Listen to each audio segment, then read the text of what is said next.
And joining me on the story today is Ambassador C. Rajashekhar, former senior diplomat. Ambassador, a very warm welcome to the broadcast. North is testing combat capability, and that too ahead of summit between U.S. President Donald Trump and the South Korea president. What does this indicate? What is the North Korean leader thinking? First of all, the timing. The testing of two new air defense missiles comes soon after U.S. and the Republic of Korea, which is South Korea. U.S. and South Korea keep conducting exercises. The present one ongoing, they have started on 18th of August. 18th to 28th, they'll go on for 11 days. This is a constant source of provocation for North Korea, because North Korean leadership is quite apprehensive about the joint power of Japan, South Korea and US. So always it criticizes these exercises as provocation. Yes. Therefore, the following day on 19th August, Tuesday, North Koreans, 30 of them, briefly crossed over into the southern side of the demilitarized border. Then South Korea has fired upon them, warning, saying that don't cross. So that is a problem. The second point is that yesterday the missiles were tested in the backdrop of the ongoing summit between Japan and South Korea. The newly elected president of South Korea, Lee Jae-myung, has been visiting Tokyo to meet Shigeru Ishiba, the Prime Minister of Japan. They wanted to project solidarity before South Korean president goes on to Washington, D.C. for his first summit with President Donald Trump. So this is the context. And routinely, North Korea keeps conducting these tests to convey its protest and also to project its growing might. This time, what is different is that for some time, North Korea has been supporting Russia in Russia's war against Ukraine. 15,000 North Korean troops have been sent to fight along with Russia. And what is North Korea getting out of it? Yeah, precisely. This is the... Is it the technology? Yes, precisely. This is the new technology, which is the air defense missile technology. This time they are showcasing that these two new air defense missiles, they are superior and a quicker response against aerial targets, whether it is drones or cruise missiles. That is precisely what they wanted to demonstrate. The presence of the North Korean leader, Kim Jong-un, means already these missiles have been confirmed, validated that they will fire well. So that's why they have been tested. Also, one more thing comes up is that next year, early next year, this North Korean party conference is coming up. So before that, North Korean leader wants to consolidate his power by projecting enhanced military capabilities. Okay, so you mean public support? Yes. Okay. The North Korean domestic support. Okay. All right. And also to project to the South Koreans that they better take care of, better take note of the increased North Korean defense capability. Okay.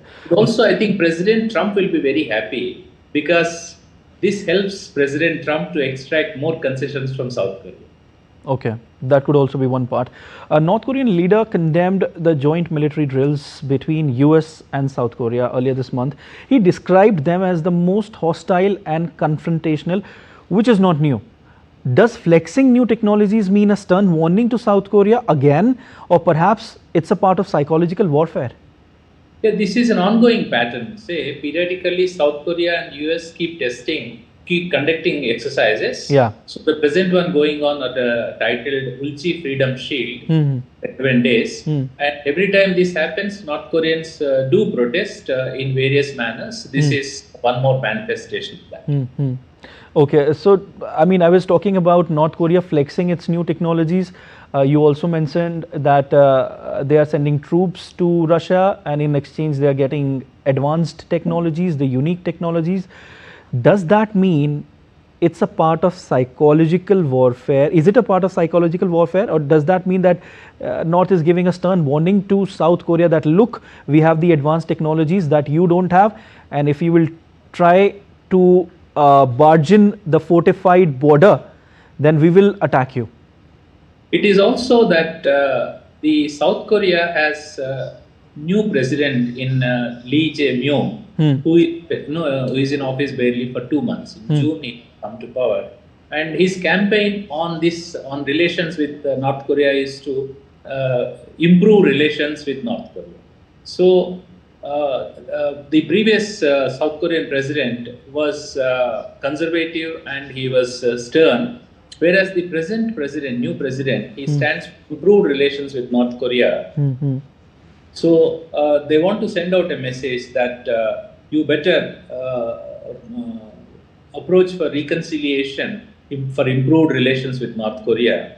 So this is the signal that North Korea keeps sending timely. And for us, for India, the message is that we need to guard against North Korea transferring this missile technology to our Western neighbor. There has been a tradition, history of that. So we need to guard against North Korea. We have good relations with North Korea. We should activate our dialogue with North Korea, that our security cannot be undermined.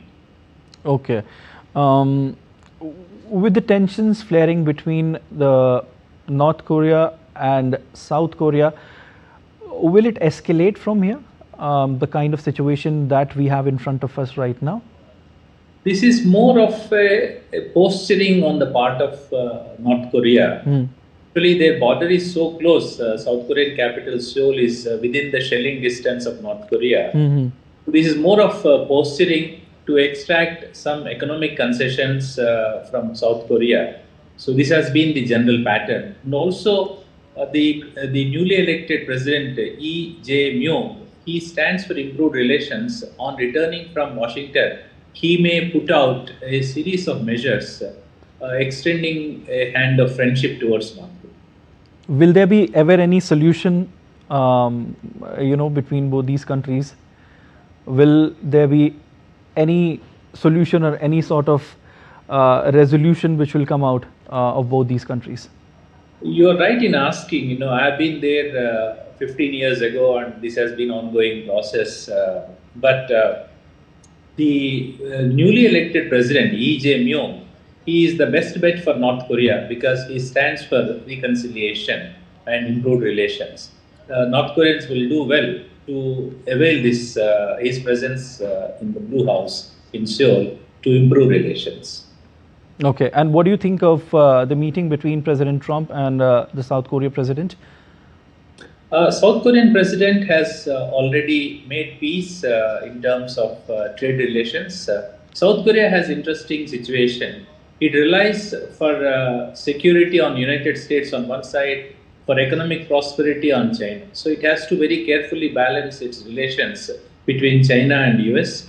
So with Donald Trump in office, South Korea has quickly offered concessions, and they have escaped with 15% American tariff on South Korean exports to US.